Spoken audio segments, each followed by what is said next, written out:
En México, la población indígena está distribuida por toda la República, pero se concentra especialmente en la Sierra Madre del Sur, la península de Yucatán y en las zonas más remotas y de difícil acceso de la Sierra Madre Oriental y de la Sierra Madre Occidental. El estado con mayor población indígena es Oaxaca, aunque muchas de ellas han emigrado, y el estado que tiene mayor población viviendo en su territorio propio es el estado de Yucatán.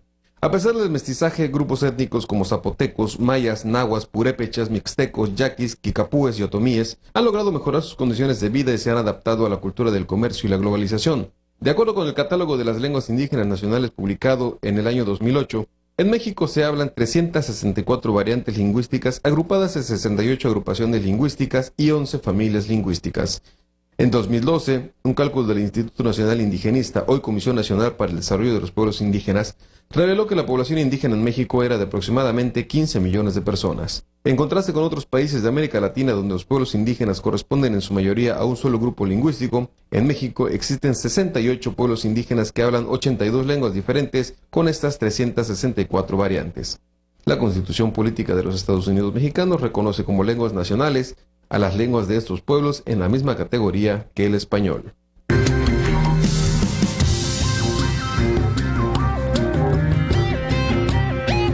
Bueno, estamos de regreso y les comentaba que es una especie esto de autodefensa, ¿no?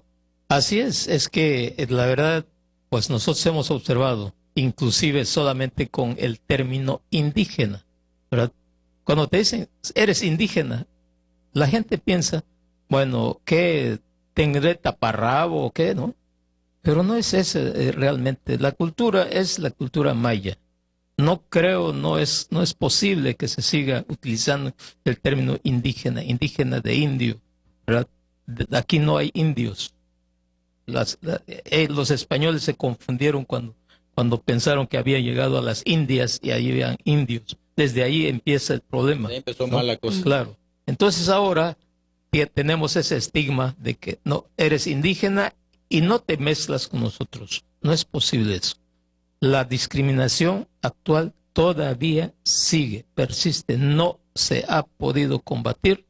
¿Por qué? Porque el conquistador, los descendientes de los conquistadores, todavía tienen esa mentalidad, no han desarrollado, no han podido digerir de que ese término que se usa aquí y que también ha servido para desaparecer nuestra cultura, el término campechanidad. Si ustedes hablan de campechanidad, están pensando de cuando llegan los españoles para acá, en la campechanidad no se observa nada de lo que es la historia realmente de Campeche. Aquí no es la campechanidad, no comienza con Campeche, comienza con Aquimpech, ¿sí? Entonces no es posible que desaparezcan, que entierren esa parte de la cultura y vayan de 500 años para acá. No es posible. Blanca, profe, pero hay en la actualidad muchos programas para los pueblos indígenas, y en Campeche, por ejemplo, ya no hay nada más mayas, tenemos sobre todo en Calakmul. Imagínense que en el 2012, en base a los trabajos que se han venido realizando con el Instituto Nacional de Lenguas Indígenas, en el 2012 el gobierno del Estado, a través del Congreso del Estado, aprobó una ley que donde se genera la creación del Instituto Estatal de Lenguas Indígenas. Yo siempre he aplaudido de que estamos en cuanto a leyes, pero al día, totalmente al día. La justificación a nivel nacional y a nivel internacional es que México es uno de los primeros países que están al día con sus leyes, pero en el papel. Ahora bien, esa ley que se generó aquí en el Congreso del Estado, hasta hoy no se ha puesto en marcha. O sea, no existe el... ¿Por qué? Tenemos aquí en Campeche 43 distintos grupos indígenas. ¿Sí? O sea, si se puede decir que no hay una justificación, ahí está tenemos en el país tenemos. O sea, ahí está la justificación, ahí está el motivo de esa ley, no tenemos 43. Pero además en el país tenemos 68, de 68 grupos, aquí en Campeche tenemos 43, es el estado que tiene más grupos indígenas. Y es el estado que no puede hacer funcionar un instituto estatal de lenguas indígenas. cuando ahí tienes el justificante, la razón de esa ley. Hay muchas cuestiones. El maestro Nehemías hablaba hace un momento de temas de identidad para el propio hablante de lenguas indígenas, pero no solamente es una responsabilidad, también lo es de quien no lo es y que no ha sido educado con un enfoque intercultural y multilingüe para realmente construir un espacio público tolerante, incluyente, que evite las desigualdades, porque si algo afecta a los pueblos indígenas, orgullosos, ¿no? Por supuesto, si algo ha afectado a los pueblos indígenas de esta generación es la enorme desigualdad y exclusión social de las cuales son víctimas, de la violencia institucional, del no cumplimiento de la norma jurídica, de los tratados internacionales y una serie de cosas que son multifactoriales. Pero cuando hablamos del tema de identidad con este problema, tenemos que pensar que incluye al otro, al que no lo es. El que es hablante de lenguas indígenas generalmente suele ser bilingüe, no así quien ha crecido en zona urbana y no ha gozado de las experiencias del multiculturalismo. Y hay crecimiento en esto, estamos rezados, en esto de ser bilingües, de saber maya, saber español o cholo o celtal. Yo trabajo en términos de educación, tengo 21 años en esto. Hasta ahorita no podemos hablar de que Campeche tenga una política enfocada al multilingüismo. No tenemos, por ejemplo, un colegio de intérpretes y traductores. No hay una institución de educación superior que acredite traductores e intérpretes, que certifique, por ejemplo. No tenemos una universidad intercultural.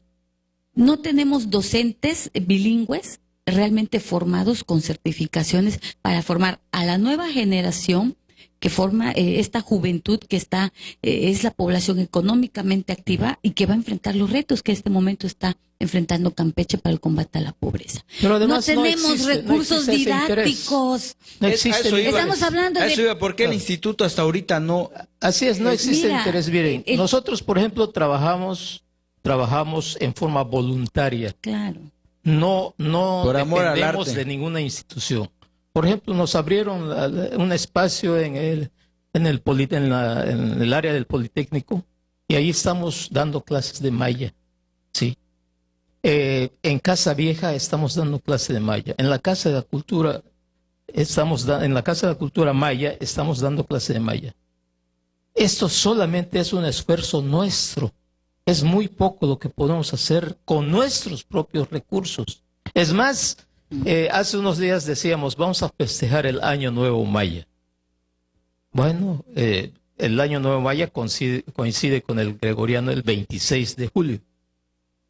Lo hicimos, pero ¿sabe qué costó hacer ese? Me costó mi chamba. ¿Ah, sí? Sí. O sea, perdiste tu trabajo por... Perdí mi trabajo. ¿En serio? ¿Es en serio? Sí, en serio. Renuncié porque pedí permiso para organizar ese evento. ¿Sí? Oye, pero si tú perteneces a la comisión de... Mis vacaciones. Sí, mis vacaciones. Pero tú perteneces a la comisión de... Pero además estaba yo en la comisión de pueblos indígenas que le interesaba esto, o le debe de interesar esto. Bueno, a ese grado estamos en Campeche. Pero no importa, seguimos. No nos importa porque, o sea, no puede ser que estés en una institución, en un organismo que se supone que está para eso y por hacer eso te corran. Al contrario. O sea, soy el segundo eliminado de esa oficina. O sea, ya quedaron los que no son indígenas. O sea, por trabajar te eliminaron, ¿no? Por exceso de trabajo. Así es. Ya eliminaron a todos los indígenas. Ahora yo no sé cómo se va a llamar, si se sigue llamando la Comisión de Pueblos No Indígenas. Lo mejor es la Comisión de Pueblos No Indígenas. Esto que dice el profesor realmente es increíble. Yo hablaba de la definición de una política pública en materia de lenguas, de educación con enfoque intercultural multilingüe. Pero va más allá, Homero. Va en el tema de atender Blanca, los problemas reales. Pero yo sé que esta situación es compleja, ¿no? Pero, por ejemplo, si nos vamos a lo sencillo, a lo simple, si estamos hablando de fomentar el turismo, sí. ¿Por qué? O sea, este tipo de actividades, este fomento a lo nuestro, a sentirnos orgullosos, esto te va a traer más gente, porque ¿cuánta gente va a la Guelaguetza? ¿Cuántos turismos llegan anualmente para ver la Guelaguetza en Oaxaca? Claro. ¿Cuánto turismo llega anualmente a Yucatán, sobre todo a Mérida, para ver los domingos. Con tanta cultura maya quieren hablar de así piratas, ¿no? Sí, Vamos. y acá dices, No hay nada, no hay nada. aquí por ejemplo yo siempre peleo de que ¿por qué no hay artesanos los fines de semana rodeando el parque Claro, principal con sus claro. artesanías? Pero es de esto de lo que hablamos. Claro. El tomador de decisiones, como no está formado con el enfoque multilingüista y multicultural, con el enfoque intercultural, es obvio, va de manera consciente o inconsciente va a generar exclusión. Tal vez sea el caso que está refiriendo Pues sí, muy el lamentable. profesor Imagínate Memías, que, ¿no?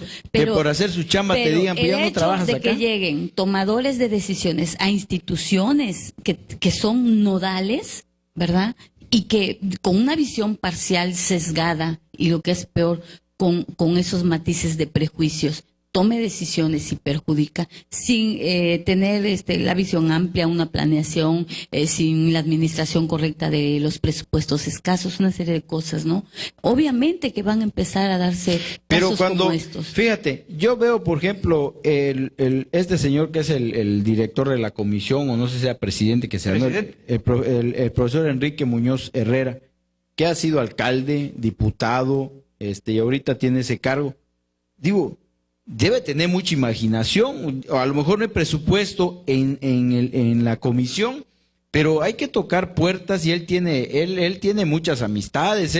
Si tuviera ganas de trabajar, si tuviera ganas de hacer bien las cosas, pero yo siento que ya pasó su tiempo, ya no tiene ganas de trabajar, ya debería pues jubilarse, Mira, de y acuerdo darle a la chance ley, a otra gente que tiene ganas de impulsar esto, porque por ejemplo, vamos a lo simple, a lo sencillo, el turismo.